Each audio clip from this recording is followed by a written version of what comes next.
Welcome to MS Minute with DC&D, your podcast for understanding multiple sclerosis. Every month, our MS experts tackle a different topic to help you manage your disease and live a better life. DC&D is a private neurology practice based out of Dayton, Ohio. It's certified by the National MS Society as a comprehensive MS care center. Please note this podcast and its content is designed for educational and informational purposes only. Welcome to MS Minute with DC&D. I am your host, Natalie Pugar. In this episode, we are discussing one of the most common symptoms of multiple sclerosis, depression and mental health. Our goal in this episode is to introduce you to some important information and pass along some resources and action items that can help if you or someone you know is dealing with this. Our special guest today is Andrea Arzt, and she is a licensed clinical social worker in New York who worked for the National MS Society for more than 20 years, most recently as the Senior Director of Engagement Operations and Initiatives. So Andrea is also a multiple sclerosis certified specialist. So welcome to MS Minute, Andrea. Oh, thank you so much for having me. Well, this has definitely, this is a treat for us. And we have had a lot of our listeners ask us to tackle this topic for a long time because it's so important and something that I think so many patients deal with. So I kind of wanted to start with a definition of sorts, so people can define this of really what is depression and how it may differ from like a mood disorder. Right. Well, first of all, I just want to say I'm so glad that people are asking about this because I think for a long time it was not recognized as really something that people living with MS are living with. So that it's even a question and people are wanting to know more is the first step towards reducing depression and helping it be treated. A mood disorder is really just a larger definition of all kinds of issues and concerns that relate to mood. So it's just a larger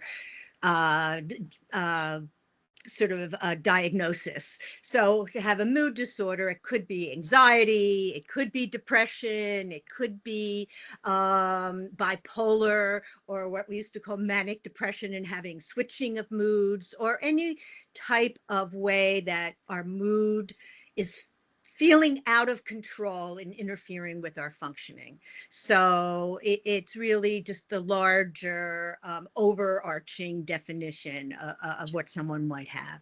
While depression or a depressive disorder is really that kind of subset where our mood is really decreased.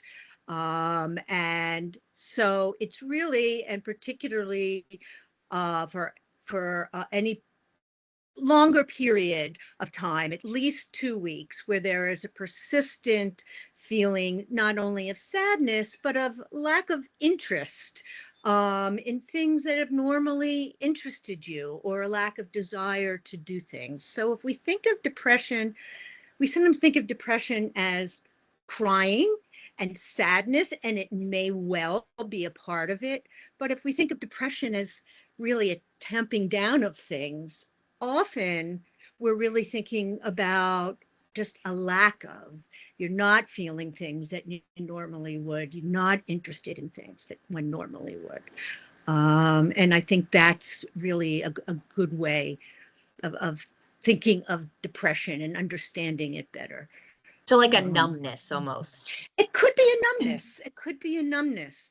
The symptoms really are really talking about a lack of interest or lack of energy in things of pleasure, or things that used to pleasure you or interest you when normally. And there also can be other symptoms of it that it can interfere again with functioning. So it could there could be sleep issues, either sleeping too much or sleeping much less or too little. It could be a difference in your eating patterns. And again, people are depressed, sometimes eat a lot more in order to feel better, or sometimes they don't eat at all. And again, it can range, but if there's a difference, and you're eating or not feeling hungry, or eating even if you're not hungry, um, and a lot more. It could be a feeling of fatigue, and of, again, just not interest or ability or energy to do something, to do things that you would normally be doing. And one of the symptoms that is very common but aren't really thought of as depression is irritability. And it's actually one of the things that particularly your family, if you're feeling depressed, or those around you may notice. And if you think about it, it's not so unexpected. If you're feeling really tired, you get irritable. If you're not having energy, you're feeling irritable. If you're people are pushing you and asking you questions and you just want to be left alone, you're just irritable. Or you're not getting Um, sleep for you're sure. not getting sleep. Right. Huh. Right. So, I mean, yeah, Yeah. that's kind of a broad definition, but it's the difference that's the key Difference. there. It's It's the something different difference. from your norm. Normal. Right. It's normal for us to have changes in our mood. No one is happy all the time. Yeah, And if right. you are, then we might begin to worry about what's going on. And no one's sad all the time. No, we all have mood changes. And we all feel sad at some time, and sometimes irritable and depressed. But if it's persistent, not necessarily related to something that's happening in the here or now, and it continues. And again, one of the most important things is, does it interfere with your functioning, your ability to Yeah. go to work, your socializing, your interpersonal relationships? If you're irritable and not wanting to be with people, it's hard to have good relationships. And it doesn't make you a full partner in life, is one way that I like to think about it. You just are kind of withdrawing from it. And Yeah, so yeah, that's not So, I mean, good. obviously, so many people deal with this, even outside of the Mhm. MS world, as we Yes. hear about all over the news and things, Mhm. and we're thankful that Mhm. they're, doing things to help Mhm. that, and we hope people are reaching out to people like you to help them. Mhm. But what specifically about, MS or other chronic illnesses? Like, why does it seem to be higher in that population? Right. Well, and there is, it's shown that depression is higher in MS, and actually even more than other chronic illnesses. And so that's what helps us know that, of course, people can be depressed in reaction to the changes that have happened, Sure. certainly, or adjusting to the issues or changes that have happened. But it also is a sign that it's part of the disease process itself. And so there probably are multiple causes of depression in MS. Some of it is related to changes in our brain functioning that are related to MS. So, the physiology of the brain itself, as it changes with MS. It may also be a immune function, as our immune system changes. And there's evidence that that other autoimmune disorders also have an increase in depression. So that we think there might be some relationship with the immune system and changes in the immune system. It also can be related to medications you're taking. It's perhaps less of an issue now, but certainly in many of the interferons that used to be the mainstay, and still is for many people, can cause depression. People also can have mood changes and depression related to the use of corticosteroids. So there are lots of things that one wants to look at, but certainly makes it very common in MS. And the studies show it could be anywhere from 25 to 60% of people living with MS will have issues with depression at some point in the disease. And that's a high statistic. I mean, That is that's a high statistic. broad number Yes. of people. Wow. Right. Well, I mean, it's also good to know that, people aren't alone in this too, that it is a Right, common right. thing, and that, you're not alone in feeling like this, and it's, other people are in that same boat. Well, it's really important for people to realize that you're correct, so that everyone knows they're not alone. It is very common, but also for people to not be ashamed. People so often feel, well, I'm just depressed because I'm not being strong enough, or I'm not getting control of myself, or I'm not pulling myself up on my bootstraps and being strong enough. But it really is a symptom of MS just as much as pain or your visual issues or your ambulatory issues. It's another symptom of MS. And if we can see it that way, then we can be more open about it and treat it. Yes, absolutely. So let's talk about some of that, of some different, coping mechanisms or things like that. Well, first, I guess, is there a specific stage in MS that it's more prevalent than others, or does it kind of, you can go in and out of this? Not necessarily. It can become for different people at different times. And it may be at some points, it could be for some people the only symptom. There's actually some growing evidence and studies that are saying that for some people, increase in depression might be an early symptom of MS before their MS is diagnosed, so that it might even be something to look for, and then and then to be looking for other changes in the brain. It can increase during exacerbations. And certainly during other times of transition and change, whether it's physiological change or changes in things that are happening in your life. So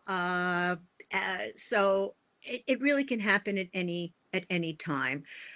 It also can depend on also family history and your own history. Have you been prone to depression? Is there depression in your family? That also may make it more of a symptom that will occur to you, although we don't know that for fact, and it isn't always the case. But it's something to look at and to be aware of. Well, especially I would think, fatigue. Fatigue we've talked about so much on this podcast. That's a huge symptom of MS as well. And so as we talked about in the beginning, fatigue and when you're tired, and that can, correlate. Right. Well, that's actually one of the things that is why you need to really talk to someone who knows if you're noticing these things, because there's really an overlap, and and also different symptoms can affect and increase other symptoms. So, for example, one of the frequent symptoms of depression is difficulty with sleeping and sleep insomnia.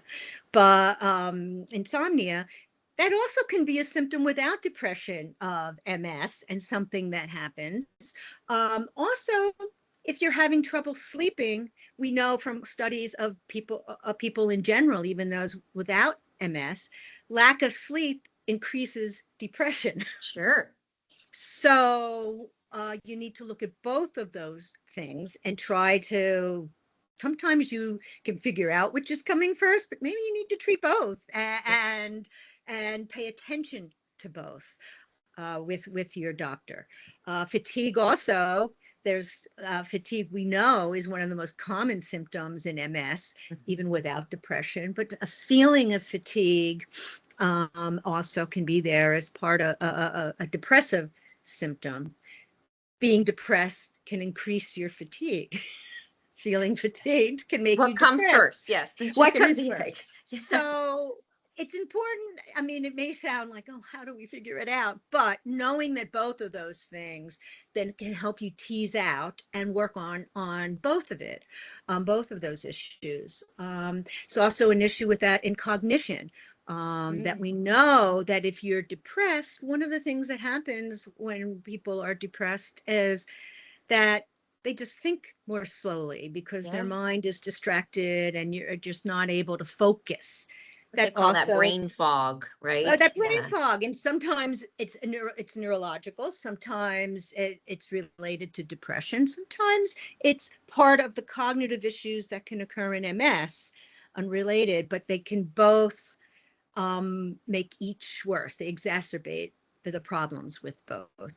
So it again can be important to look at both, and if there's difficulty treating it, it may make sense to try to figure out, maybe to have some neuropsychological screening or testing and seeing if that is going on and if that's affecting the depression, to try some treatments for your depression and see if that helps the cognition. But also just to know that they make each other both worse. Yeah. And just to know that link is just helpful, I'm sure, in treating it. Right. I mean, and we're talking, it's a quality of life issue here, So let's talk a little bit about what can be done to help patients who are dealing with this. Okay. Well, the first thing to do is to sort of recognize if you're feeling depressed.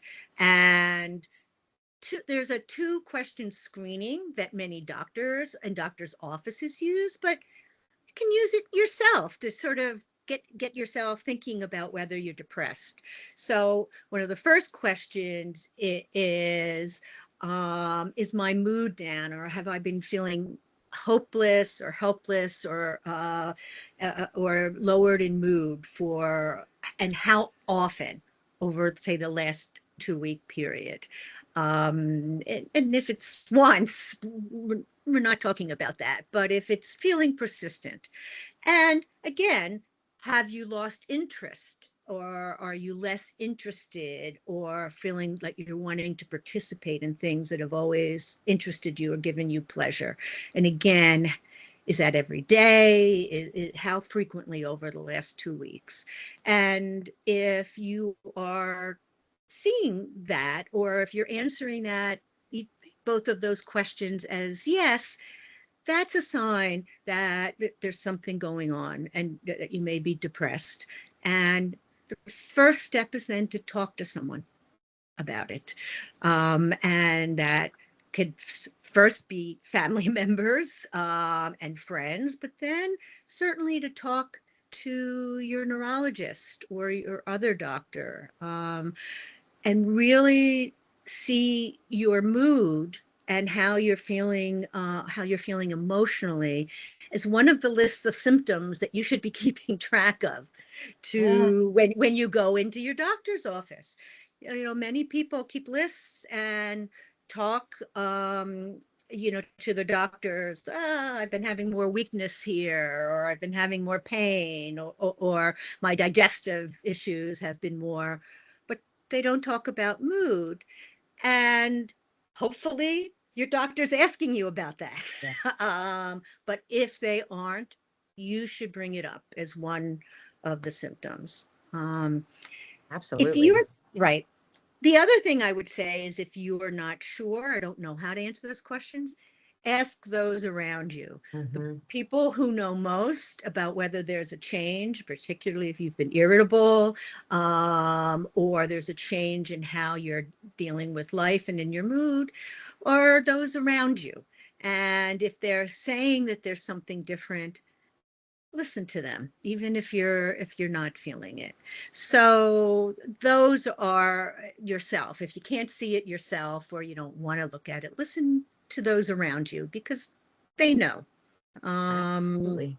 They That's great definitely advice. Because yes, your husband or your spouse or your wife or your kids will definitely know you better sometimes sometimes than you do yourself. And so try not to see it as them being unkind. They care about you, and they want you to know that there's something different. And particularly because there are things you can do.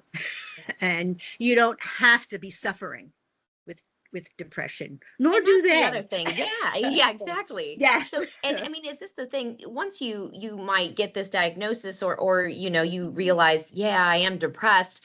It's not exactly like a sentence where you have to stay there, right? I mean, if you Right. do the work and stuff, there is Mhm. hope, right? Oh, of course. It's actually very treatable. It's actually one of our most treatable symptoms, which is why suffering is not needed in this Right. area. And sometimes we feel like we need to because there's so much else going on, but we shouldn't. So, one of the first things is to talk about it with family, friends, and your healthcare provider. Um, the next thing is to not isolate yourself. So, because particularly if you talk to others who have multiple sclerosis, if you're joining a support group, if you're out there, you're going to discover that you are not alone with this. And that can also be helpful. So, social isolation actually increases depression. Yeah. So push yourself to get out there more if as much as you can. Um, Exercise, there have been many studies that shown that exercise, moving your body in its beyond the fact that it has all these other benefits, can Right. also increase mood. And so exercise in whatever way you can, whether you're very impaired physically, there are still lots of exercises that one can do, and they're from a seating position, and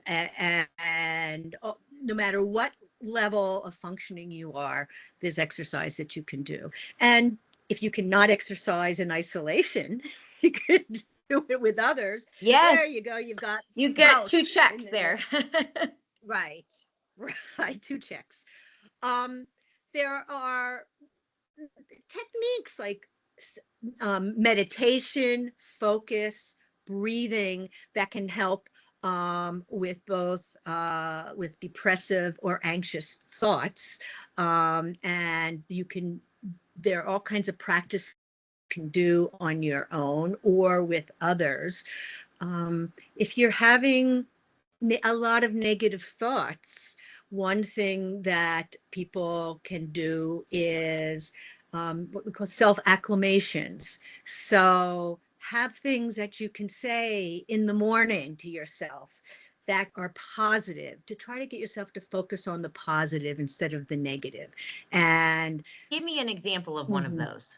If you were living with mhm, MS, what would be one of those self self-talk things? right. Well, some of it might be, some people talk about gratitudes. So it's so easy if you have MS to focus on things that you've lost or you can't do. But the fact is, for most of us, that's not all of it. So, what are we grateful for? And it could be as little as that it's a sunny day, or that it's raining and my flowers are going to bloom. Yes. I don't need to bring out the hose and work on That's my true. That's lawn. very true. Yes. Sometimes I'm really happy when it rains. Oh, good.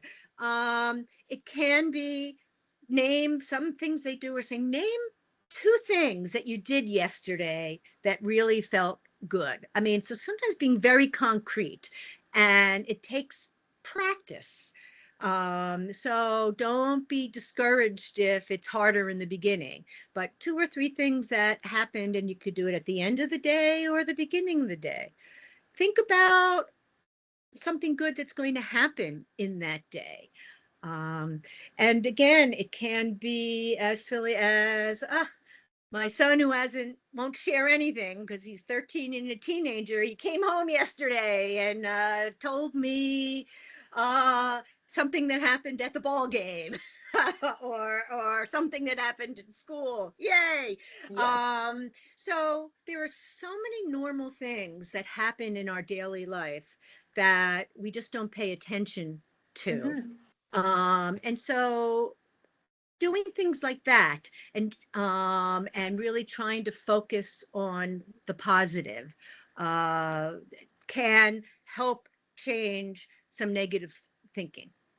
I Right. see. Well, yeah, that's great. Okay, Yeah. so the Okay. breathing one you Right. mentioned too, because I'd like to give our listeners, some tangible things Agree. to walk away Mhm. with. So to tell me about the breathing thing and what they Breathing. should do. So really to focus on your breathing, and some of this is to distract you because Ah, sometimes we get into a pattern, and this can be with anxiety or with depression. So focus on breathing in through your mouth and for 5 seconds, hold it in and then breathe out through your nose. And it can be, there's a 7-7-7. So if you can hold it in, breathe it in for 7, hold it in for 7, let it go for 7. Some people swear by this in terms of helping you sleep, that if you then do it ah, 7 times, it actually, because you're also oxygenating yourself, yes. which can also be helpful. So it works as a distraction and as and as actually probably there's something physiological going on when you're bringing in oxygen to help both sleep as well as to help calm you if you're feeling upset or anxious or down. So that's certainly one technique. There can be relaxation techniques and visualization that can actually occur. And again, if you go to Spotify or if you are almost any kind of podcast or on YouTube, you can find all kinds of different, both calming and visualization, people talking calmly and helping you visualize and visualizing yourself um, in a place that feels good to you and calming to you can also be a good start. And so the idea is to really put yourself and your thoughts and in some ways your body to relax and help. All of this can help increase your mood. Now, it's not the answer for all, but Mhm. they can be a start and something that you can do for yourself. If you can't even get yourself to do that, or if it's not working, that's because it's not all of it. So you need to be not afraid to go to get treated and have Mhm. some treatment. So some of that could be with a mental health provider who may do some of these techniques and others in cognitive behavioral therapy, which is really an idea of way of changing thinking. Aha. And it's sort of a top down. We're changing some thinking, and that will go down to your mood. Um, I also am a more of a psychodynamic therapist, so I'm also a believer in talking about the things that are bothering you as a way of bringing it up and out. Mhm. And both of those things can be very, very helpful. What they have shown, though, is for many people, they also need medication. And many of the same medications um, work for people living with MS as they do for people who are dealing with depression without MS. So some of the SSRIs, that you all hear about and you see on the commercials on Yes. TV, and that can really help lift mood. And it often takes a combination of things. Uh-huh. So maybe talking to someone, maybe a support group, exercise, and taking some medications. Um, and And I to would not say, feel ashamed to take medications too. I feel not like shame, sometimes there's a right? stigma with that, but if it's Yes, helping. but if it's helping, and why is that more of a stigma? Again, we have to sort of change our mindset about Yes. all of this. Why is that more of a stigma than taking, something for bladder control or taking Exactly. something for pain or if your stomach's upset or any of the other medications or treatments that we do? So you can try any combination of these things, but particularly if the visualization and the exercise and these other things aren't enough, it just means your MS is doing stuff the same way, and it needs something more. It shouldn't be a stigma, but the other piece is to not give up with it, because just like sometimes people need a different disease modifying agent to control their MS, and one didn't work and they try to another. It's the same with depression medication. Some, even though they all seem the same and are similar, some work better than others in different people. Also, you need to get up to what we call a therapeutic dose. Many people take antidepressants, but they don't take enough because they don't want to take anymore. But then they go, why is this not working? Because it really needs to be at a certain dose for it to work. That makes sense. So talking to your doctor about that, because also you want to make sure, you're aware of any side effects and knowing what's the MS, what side effects of this, and just being aware of all that too, I'm sure. Right. And you may have side effects for a medication that someone else might not. So don't be afraid to switch, because they're all similar but slightly different. That's why, just like our MS therapies, just like our MS therapies, and some work better for others, and we're still learning what it is genetically or otherwise, that as we're getting more into personalized medicine, why one works better for someone than something else. And the same with antidepressants.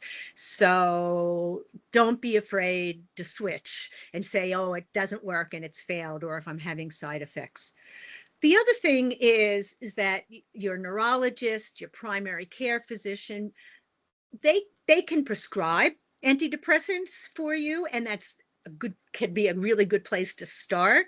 But if it's still persistent, and if it's what you're taking or what you're trying with them isn't working, it's okay to go to a psychiatrist. It does not mean you're crazy. It just means, it really doesn't. What it means is, just like you're going to a specialist for your MS, you need sometimes to go to a specialist for your depression. Absolutely. Who really that's what they do all day, is work with these medications. And they really can have ideas about side effects, combinations, and other things. So care about your mental health as much as you do about the other pieces and other symptoms of your life, and don't give up. Yeah, absolutely. And that could be part of your care team, I mean, yes. So, kind of to go even further with this, I know, sometimes you're on the level of depression, but it goes even beyond that. And, according to the MS website, there was one study that found that the risk of suicide is actually 7.5 times higher in people living with MS than the general population. So I wanted to touch briefly on this, about, what your message is to anyone who has had those thoughts, and maybe some warning signs of if it got too far like that, of when really to seek help. Right. Well, the first thing that I would say is the number one cause of suicide, suicidality in people, is untreated depression. So my first message is to not ignore depression, and particularly, again, if it's interfering with your life and your functioning, to treat it. And that's the message for both family members, people who are suffering themselves with depression and MS, and for their doctors. Everyone needs to really see depression and to try to treat it. The second piece is, though, if you're beginning to have thoughts of how life is not worthwhile, and that maybe life would be better without you, that's a cause to really start to pay even more attention. And if you have one thought once and it goes away, that okay. But if you're beginning to have those thoughts with any frequency whatsoever, then you should pay attention to it. And if you're a family member and your loved one or good friend says something like that, don't be afraid to ask them about it. Asking somebody about a thought of suicide or of life not being worth living, or that maybe it'd be better if they weren't there, does not make them suicidal. People are afraid that if they ask, that puts the thought into their mind. It does not put the thought into their mind if you're not suicidal. And if you are, the thought's already there. And what's the most important thing is to be able to talk about it, because it's often someone's wanting help, and that it's becoming too much. So ask about it. Are you thinking about this a lot? What are you thinking about it? And it's a time to go maybe say, this is time. We haven't been treating your depression. We've been, but I think we need to do something about it now. And it's time to go talk to someone. If someone is thinking about suicide and has an actual plan, then it's time for immediate help. So it's not a vague, maybe the world would be better without me, or I think about that sometimes, but I know I would never do it, or whatever. But if they're saying, I've been thinking about taking all of those pills that I have, if they're thinking about a plan, how they're going to do it, and even more, if their means is there. So are there pills? Is there a gun that they could get a hold of? And if they're thinking about that, that's time to do something immediately. And what do you suggest who do you suggest they contact in that sense? Well, if someone already has a mental health provider, contact that mental health provider very quickly. If there's a plan, and that really sounds immediate, call the police, or if you have an emergency line, if there's 911 in your area, depending whatever it is, call for immediate help. And better to be wrong Yes. than to be right. And it's because if someone is talking like that, then they are minimally seriously depressed. And at most, they may well be thinking about killing themselves, in which case we really want to help. Absolutely. Yeah. And to talking to someone, I mean, that goes back to getting this help before it even gets to that point. And I know that Yes. the MS Society has like some navigators and things like that can help direct patients to certain resources, right? Yes. So certainly if you're worried about an immediate danger to someone, don't call the MS Society. Yes. Call the police, call the emergency room, call whatever emergency services work around in your area. If you have a mobile crisis, whatever it is, for immediate help. But if you're not sure, or it feels less urgent, then definitely call the MS Society, call the navigator. They can connect you with resources in the area. They can connect you with hotlines. They will find resources for you in your area. If it's depression but not an emergency situation, they can connect you to support groups. If you're not a group person but want to talk to someone one-on-one, there's online communities, there's peers, there's people that you can talk to through MS World. So there's a whole range of resources that are out there. So you don't need to suffer alone. Yes. Exactly. Right. And you are not alone. And it's really important to know that. And there's help. You don't have to be depressed for no reason and in an ongoing way. There's treatment, there's help, and as we've been talking, this is very common. So it will get better, and we can help.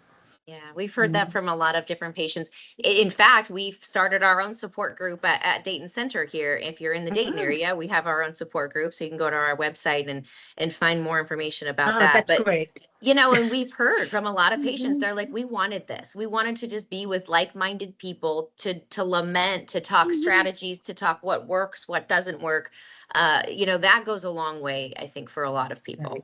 Right. I bet if you join a support group, there will be all kinds of techniques that people utilize to help them with their mood, to help them feel better, resources. Other people living with MS are often the best resource. Yes, because they get it, Because they get it and have ideas and all kinds of things.